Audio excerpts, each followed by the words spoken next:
Hey folks, Jeff here at Back to Country. Thanks for stopping by the channel today. Well, if you've been following our channel, you know that we're still on generator power. I've been working to get together all the parts and everything to start working on the electrical and get us hooked up. But until that time, we're still running 100% on generator. And lately, man, it's been hot down here in Texas. So with all this heat, I've been literally running generator 24/7. And the other day I noticed that the generators seemed to be like maybe they was a little bit tired, but I think it was just because I was overworking them, running them so much in the heat and everything. Did an oil change, checked them all out again, everything was good to go, and they've been running good ever since. They're just, man, they got a lot of hours on them. These little 2,000 watt generators I'm running, you know, the newer one probably has over 2,000 hours, the older one's over 3,000 hours, and they just keep on going. I mean, they're working and getting it done. They're running the air conditioner and all that. But I figured, man, if I keep running them this hard, I'm gonna end up killing them, and I really don't want to do that. I want to keep these things good, because also when you go camping or something like that, it's nice to just take one of them because they're small, lightweight, and they'll run pretty much anything you need to run for a camping trip. So I decided it was time. I needed to add another generator to the inventory. And if you've been watching, you know I got several generators already, but well, this one caught my eye and I decided to get another one. So let's take a look. I'll show you what I got. We'll open the box, check her out, and give her the run through. Would you look at that beauty? That is a 4,500 watt, 35 continuous watt Champion. You know I like them Champion generators. It's an inverter generator, which the good news is that I should be able to plug that into the same parallel adapter that I got for the other two, and we could basically, if needed more power, we would make this a what, 6,500 watt and 4,700 watt running. So that's pretty nice. But let's talk about some of the features and what really attracted me to this generator. I mean, number one, the fact that by itself it'll run the RV. Number two, it's an inverter generator like them little ones, so it's naturally quiet. This one says it's 61 decibels. The single 2,000 watt ones are 50 something. I can't remember, I have to look it up. But they're 50 something decibels. This is 61. Might be like 59 versus 61, something like that. It wasn't a huge difference. And because I'm running two of them, well, that's got to be increased decibels. But this one seemed quiet. It's got a 14-hour run time, which if this works like them little ones, it'll probably run longer than that. It's an electric start. That's nice. I don't have to pull the cord or anything. It's got a battery in it, an electric start. Of course, it's RV ready. It's got the 30 amp plug. Like I said, it'll plug right into my RV and be good to go. Ultra quiet, they say. I already covered that. Easy start dial, I covered that. Parallel ready, I covered that. So I mean, it's got a lot of great features. But one other cool feature that I thought was pretty cool, right there, see that little remote control symbol? Remote start from 80 feet away. You just push that little keychain fob and start it right up. Now that's cool. I like that. It's got a 3-year limited warranty, and you know, it's a Champion, and I've had great luck with Champions. Really haven't had one break on me yet, so pretty happy with Champion generators. Let's see, what else does it tell us on this box? It says we should inspect the box before we open it, which, you know, we've already done. It's all in pretty good shape. 120 volt, 60 hertz. That's, you know, standard US power. And it's got a 212 cc engine, gasoline, holds 2.25 gallons. So that's right about the same as running those two little ones together. The two little ones is 2.2 gallons because each tank is 1.1. So 2.2 and, you know, 14 hours, 12 to 14 hours is typically about what I run those for. So very comparable. I like that. 10W30 oil, same as the other ones. And this thing even has the oil included. The battery's supposed to be in there. Everything you need is supposed to be, well, let's see here, inside this box. We've got the generator, the battery, the key fob, a USB adapter, so you can charge your phone or whatever right off this generator, which I don't know that I'd do that. I typically plug things in inside the RV, but nice to have the capability, I suppose. Spark plug wrench, some other kind of wrench, a reversible Phillips / flathead screwdriver, an oil funnel. All I gotta do is provide the gasoline. So that's pretty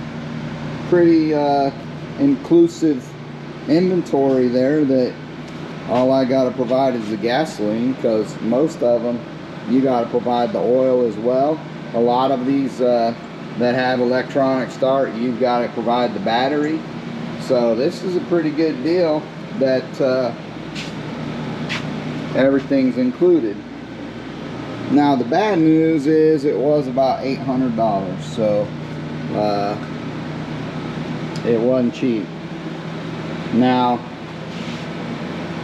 I screwed up, so I bought this. I ordered it from Amazon. That was the best price I could find.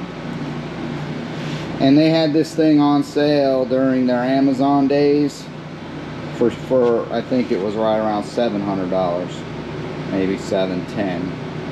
So, you know, I could have saved about 90 bucks, 90, 100, somewhere right around there, if I had ordered it during the Amazon days. And believe me, I looked at it and I thought hard about it, but in the end I thought, oh, I can make it till I get the power hooked up. Well, that was a bad call, because I didn't take into account this crazy heat and everything, and trying to protect those other generators. And you know, the other big generator I got, well, let's go out and I'll show you. So here's the two 2,000 watt generators running in parallel.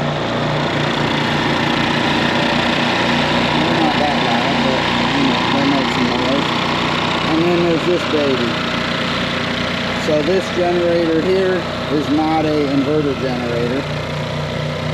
This is just a regular old generator, and it's got I think about 2,400 hours on it. It's a 4,000 watt 34, so the other one is 4535. So this one will run the RV, so I knew that one would too. The problem with this one is it's loud. I mean, you can see it's basically got the same engine like a lawnmower, or bigger, 224 cc. I don't know how that compares to most lawnmowers, but it's loud like a lawnmower engine. So I don't like to run this one at night. I usually run the little ones at night, and then I run this one during the day. This one, of course, uses more fuel. And it is high on hours for that type of engine. 2,400 hours is a lot of hours, but it still runs good and it still does the job. I just don't like I say, running it at night, or working it too hard, because it is getting old.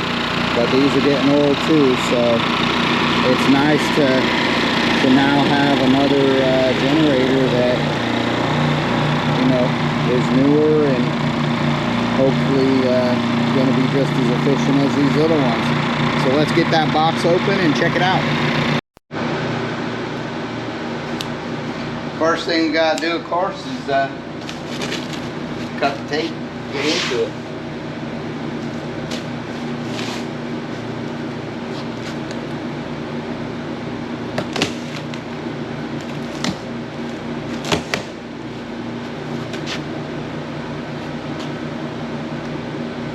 I can't remember what the shipping weight was on this thing, but well, on the box it says 114 pounds, so sounds about right.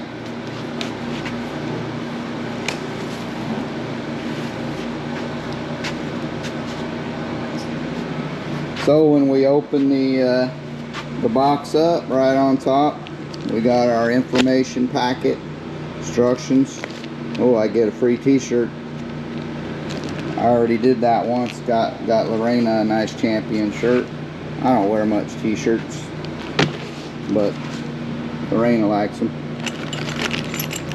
Here's those tools. Wow, I mean, they actually give you like an open-end box tool, not just a flat piece of metal that's cut.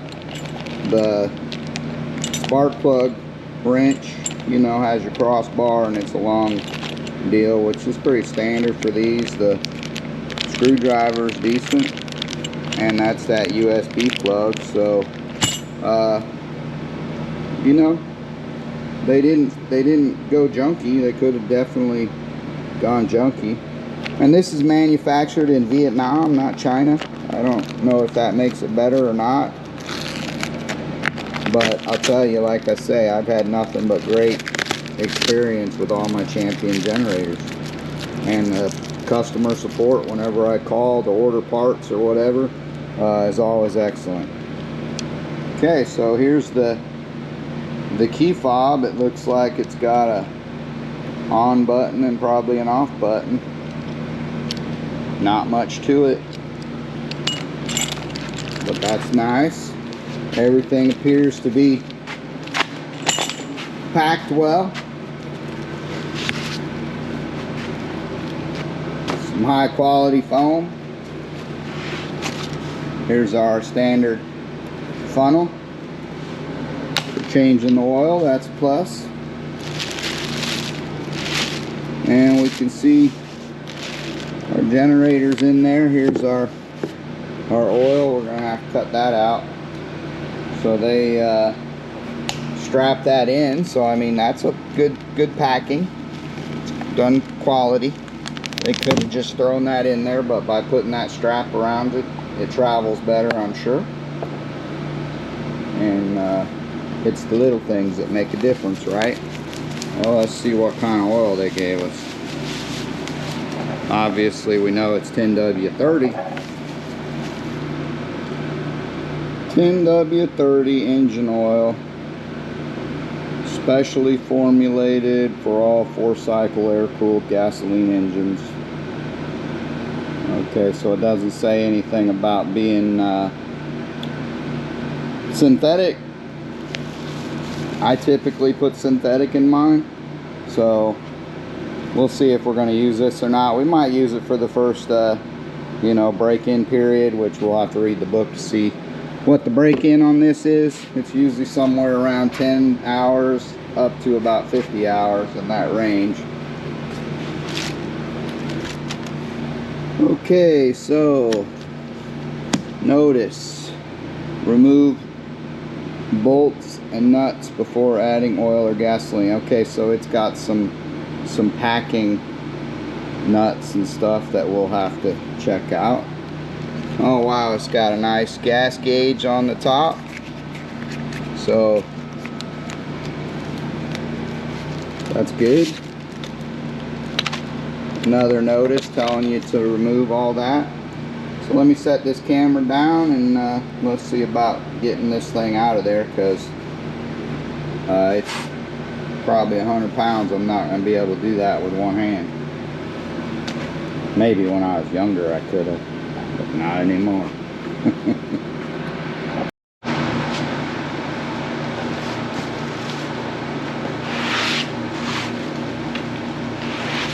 So again, nice foam padding.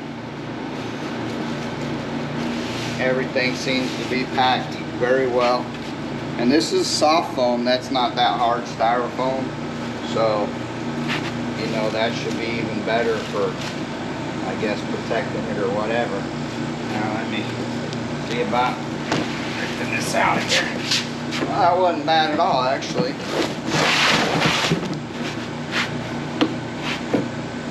Not bad at all. It really didn't feel that heavy. Maybe I'm just strong still, I don't know. Okay, now that we got it out of the box, let's just take a look at it up close here and see what kind of things we notice right out of the gate. So, I guess you'd call this the front side. It's got the pull cord for the recoil start. What's this little... Okay, that's where we'll put our oil and everything in, so accessible, easy. Whereas on those little ones, you have to pull this whole panel off in order to put your oil in and drain your oil. This one looks different. Oh man, my hands are dirty. But 2 screws and this whole side panel does come off, so it is accessible. But it appears that they made it easy as far as putting oil in and everything, so we'll be sure and check that out as we go. Now on this side, this is where the exhaust is, and first thing I notice about that is a big improvement. Those little 2,000 watt generators, you have to pull off the whole side panel in order to remove the spark arrestor to clean it. This one has 2 easily accessible screws there, so that spark arrestor can come right out and be easily cleaned. That is a plus. Of course, the wheel kit is built in and part of this, so you don't have to buy a separate wheel kit. That's always a plus. On this side, again, the panel, you can tell 2 screws, and the panel appears removable to get inside if you need to. But other than that, I don't see any features or anything on this side. And then we come around to the front. And, well, let's see. Looks like we've got a digital readout IntelliGauge, which that's nice. The non-inverter one I've got has an IntelliGauge. It gives you the hours and the voltages and the amps and or watts, and you know, gives you a lot of information on it. It tells you as far as the hours, total hours, plus then it also tells you how many hours you've been running on this start. We've got a, you know, 20 amp receptacle here, standard 120 volt 3-prong, so that's good. And of course these things have nice plastic protectors on them for shipping and all that to keep them nice. And when this is sitting outside or whatever, those plugs, everything's protected, everything is closed here. You got a 12 volt plug here, that's for plugging in your USB or any other cigarette lighter type auxiliary power. This is your 30 amp RV type plug. All looks great.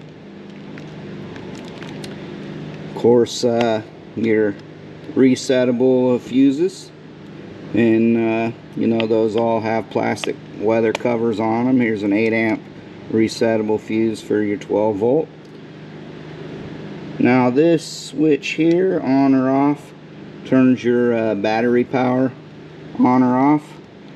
These are your parallel connections, and I'll have to look close at them and compare them to the other ones, but this should be the exact same type parallel connections. I mean, they look a little bit different, but they should fit our adapter. And then here you got this easy start dial, which somehow this is, if you're gonna manually start it without the remote control, you can turn this dial to the start or whatever, and it starts it using the battery. Or of course, like I said, you got a pull cord. We do have a door to open here. I notice there's plastic that's got to come off at the bottom, which we already said there's notices here telling us to unscrew the stuff on the bottom and remove everything. So that's just some shipping protection, and that's all good. And I guess some safety kind of sticker reminders stuff. Information label gives us the model number, the manufacturer date. This was December of 22 is when it was manufactured. 3600 RPM unit, single phase, 120 volts, 29.2 amps, 3500 watts, gasoline, insulation class F, max ambient temperature 104 degrees Fahrenheit. So here we got an emissions label, but I mean overall looks pretty good. Gas cap, nice. That's got a chain on it like the other one. It's got the nice screen filter inside. And again, like I said, you got a gauge there to tell you how full it is. So that's all pretty good. Let's take a look at what we've got to remove and everything, and get this thing ready to put some oil in it and move towards using it. Okay, I laid a piece of that packing foam down on the ground and then stood this up on end. And we can see we've got all these orange brackets down here, and that is something that was put on for shipping. So this is the stuff we've got to take off.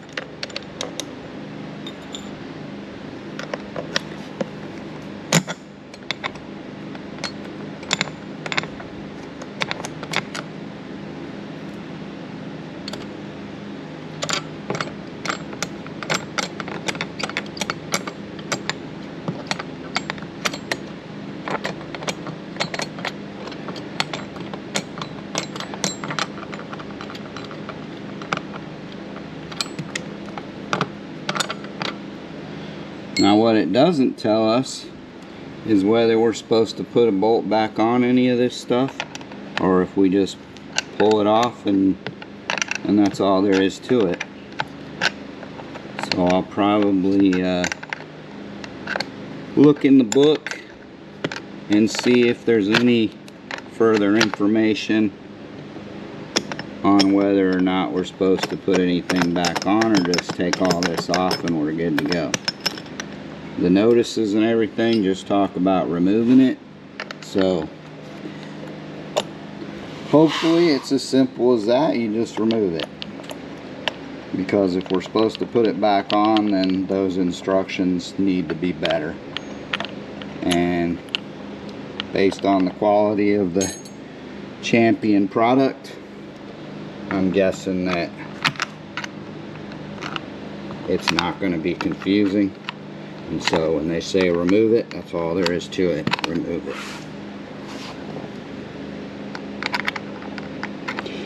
And I am using the wrench that was supplied. So it's got a 8 and a 10 mil.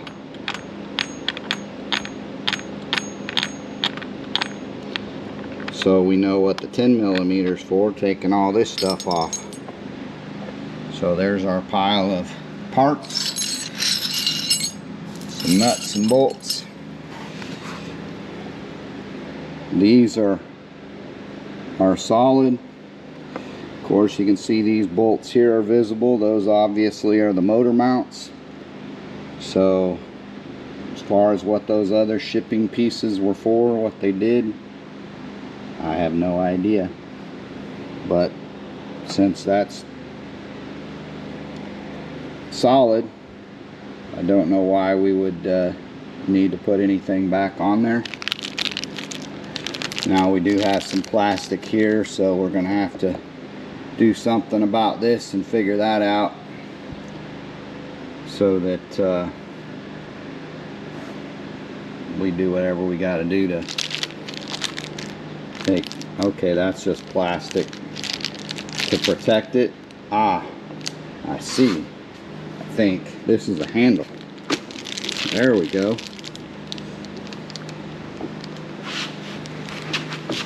Now that's nice. So that's another great feature that you know, I was imagining that you had to use this handle and, you know, just kind of wheel it around and be a little bit challenged in doing so. But with this handle, oh man, that is nice. That baby can be wheeled around very easy, and then when you're done, you just push this back down and stow it out of the way. So that plastic on there was just protecting that handle. That's nice. So far, just right out of the gate, man. As always, I'm impressed with this quality of this generator. So I've opened the oil door here and taken a closer look, and here's another big improvement that I think is just awesome.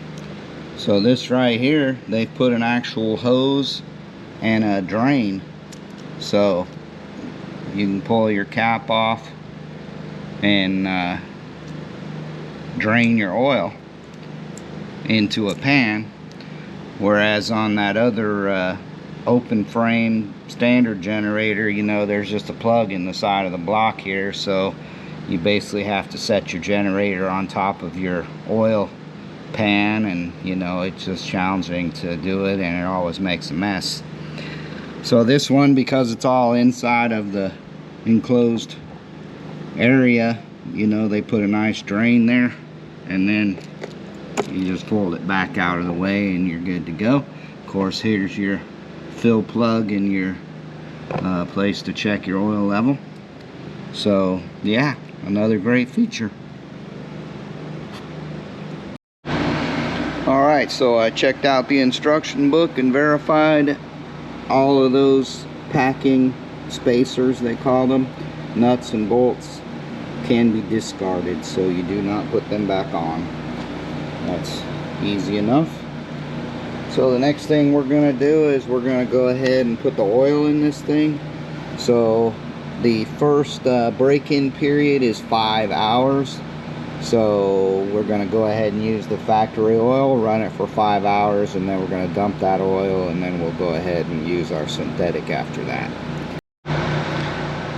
Well, it's easy enough to put oil in this thing. You just pull out the oil plug for starters, and there's how it looked. It's got a nice little deal to check the level. We're going to open our bottle of oil that came with the machine, break the seal, and the little screwdriver that they included worked just fine to remove the foil seal. Then we're going to take the make sure it's clean, take the funnel that they provided,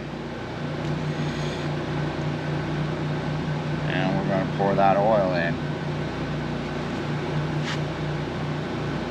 Simple enough.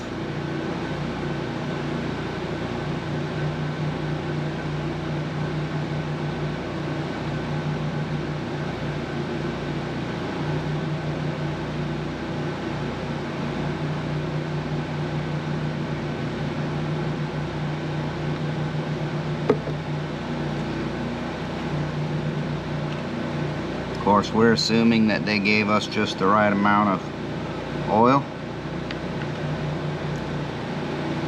And I can see the oil level there.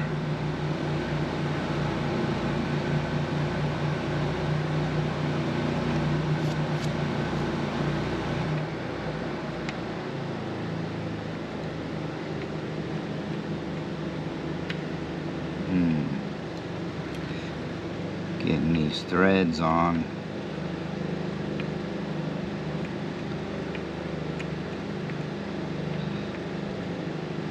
There we go. So I feel like you did need to be careful with threading this. It felt like it wanted to cross thread. So of course my technique for that is turn it backwards for a few turns until it feels like it seats.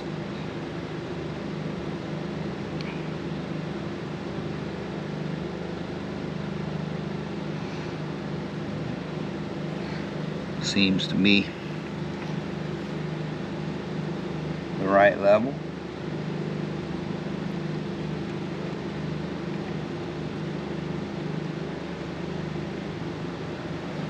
Yeah, I don't know.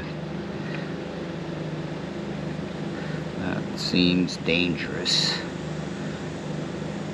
It really feels like it just wants to cross thread. Could just be because it's new and those threads are sharp. Dang.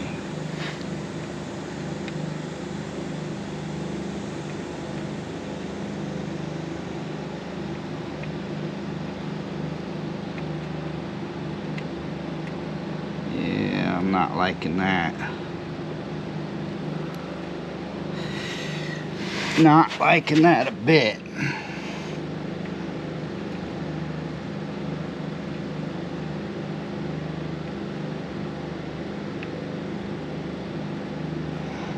There we go. So yeah, be careful with that. It's just, don't want to force it. Make sure it's seated well before you screw it in. And it screws in really easy once the threads are lined up. But if you don't get those threads lined up properly and force that in, then I could see how you could strip that real easy.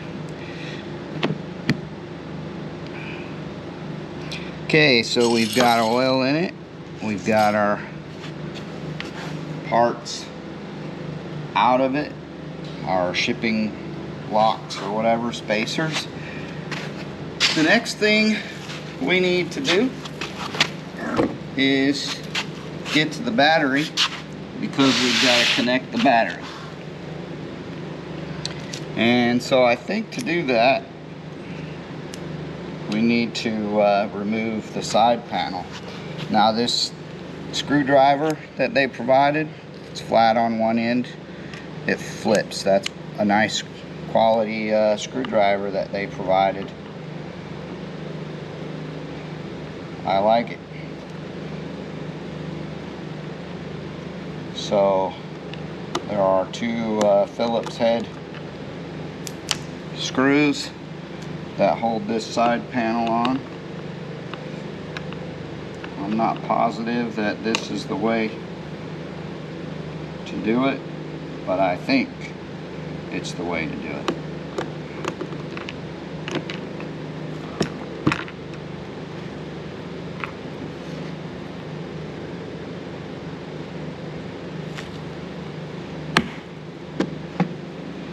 Okay, so that panel comes off easy enough, and we can see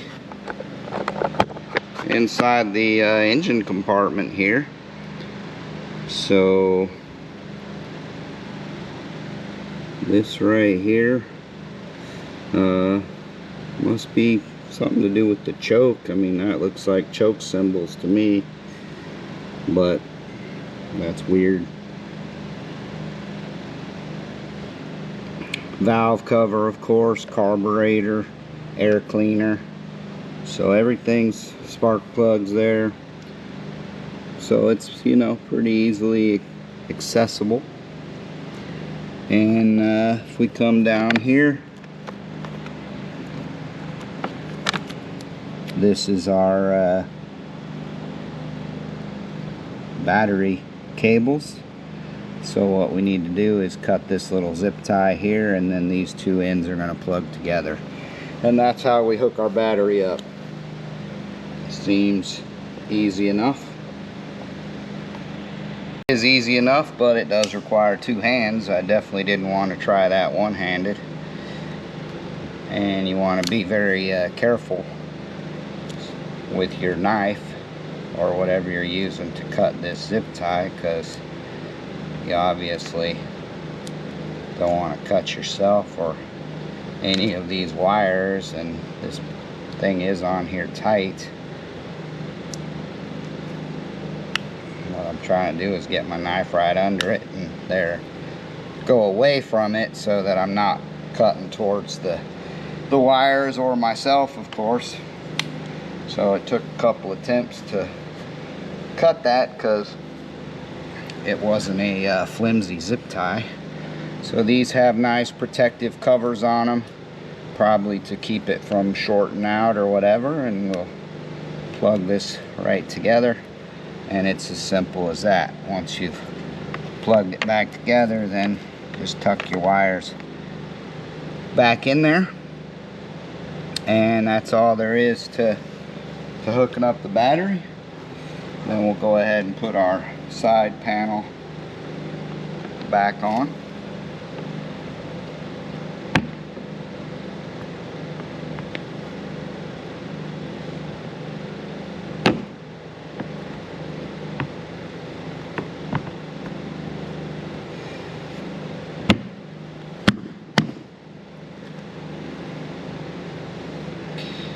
And then we'll put our screws back in, as simple as that. Alright, so we're nearing the moment of truth. I moved the generator outside, of course, filled it up with fuel, and now we're going to see what it's going to do. So the first thing we got to do is turn on the power switch, and of course that lights up. Everything looks good there. And then we turn this dial to the on position, and we push our choke button there, and then I believe that was easy.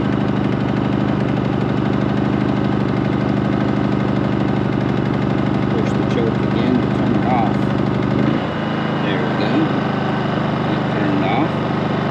When we look at our meter here, we see A00. I'm going to guess that's our hours for this run, our overall hours.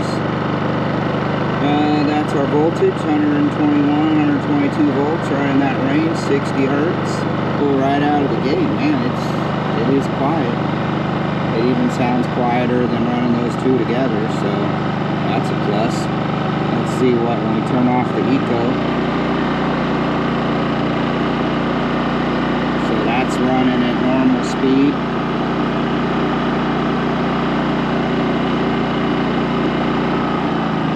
And then at eco it slows down. I'm not sure what this is for.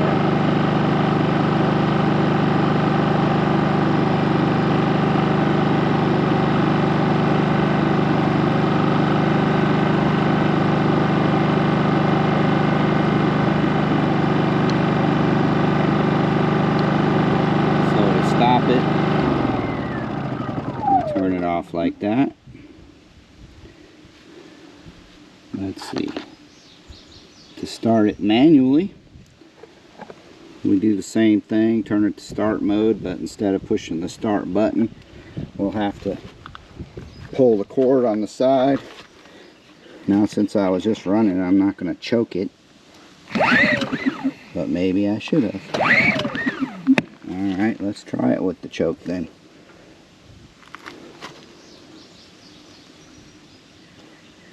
Okay, there's the choke is on.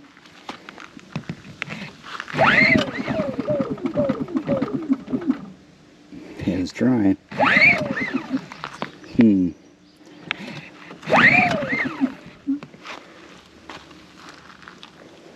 it off.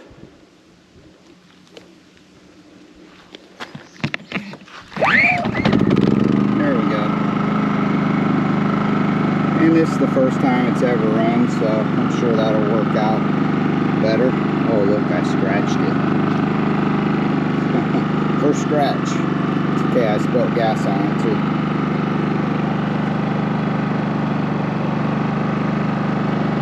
So before I plug power into it, I do want to find out why this light right here is on. I don't know if that's a trouble light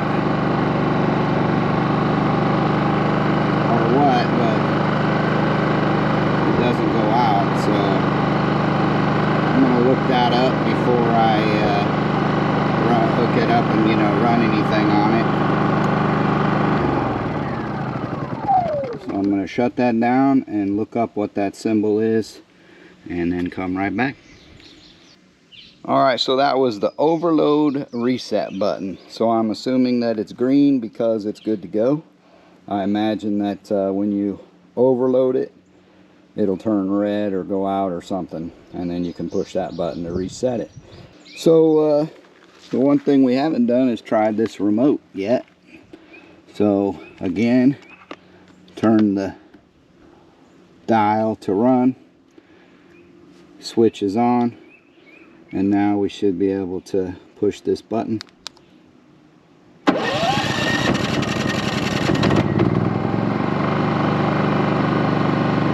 Did it. Now if you noticed, the choke light did temporarily blink on, so it did it all automatic. So it must have a temperature sensor or something. But that's nice. That's going to definitely be a nice feature. So the next thing we need to do is hook some power, plug the RV into it, and see how it runs with the air conditioner running. So I'm going to unplug from our parallel unit over here. We've got to run an adapter for that, but for this one we don't need an adapter. It's got the standard 30 amp plug.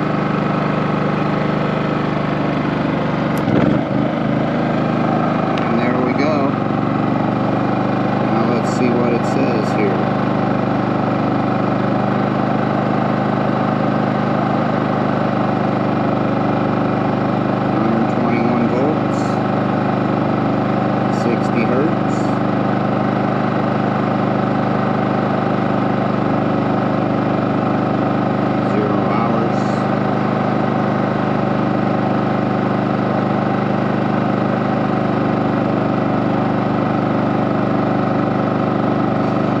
'em gonna guess this is our usage range.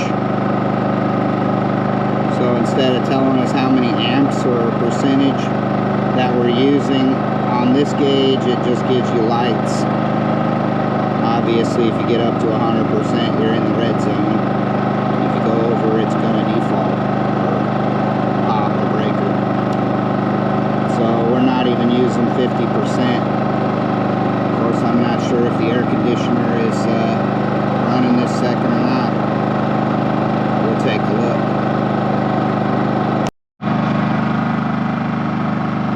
So that is with the air conditioner on the RV running. So that is nice. I mean, that the engine really hasn't sped up. It's still basically running in eco mode. We're less than 50% on our draw. So that is nice. And I did check the parallel connections, and it will work with the current parallel connector that we've got. And so if we add the one of those generators to it, like I say, that'll make it 6,500 watt with 4,700 continuous. So that's really nice setup. Overall, I'm impressed as always. So now we're going to put some hours on it and see how it goes. So it's about 2:30 now, so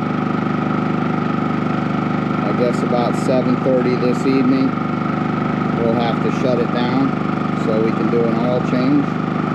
So we'll shut that down and then do an oil change on it tomorrow. But overall, man, I am very happy with this generator.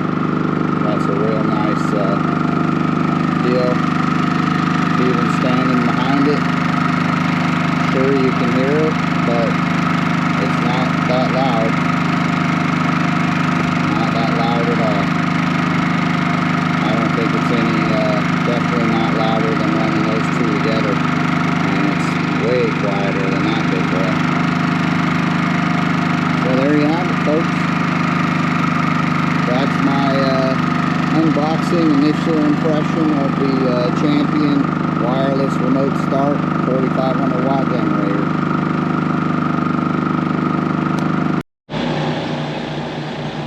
Well, we ran this thing for 5 hours. I gotta say, it was flawless, and running the air conditioner in the RV put less than 50% load on this baby. So very, very pleased with the performance. It's quiet, it's smooth, and handles our load quite well. Now we got to change the oil. According to the instructions, 5 hours was the break-in period, so we're going to see how easy it is to change the oil on this baby.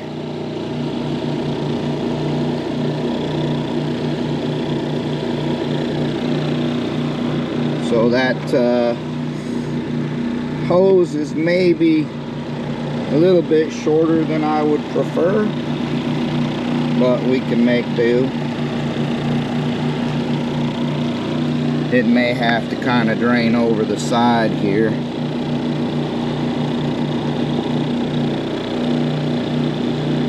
Let's see what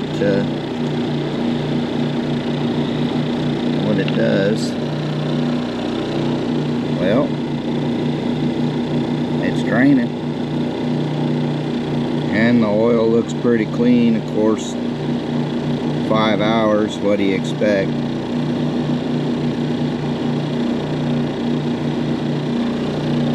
So yeah, there's a natural bend there in the hose, and it, you know, doesn't want to go out kind of straight, so we'll put a little rock there to help it.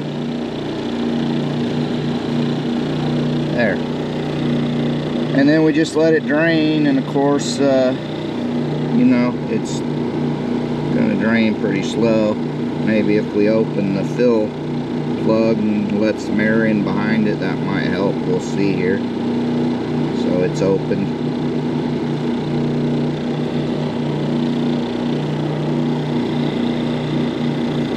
And it's still draining slow.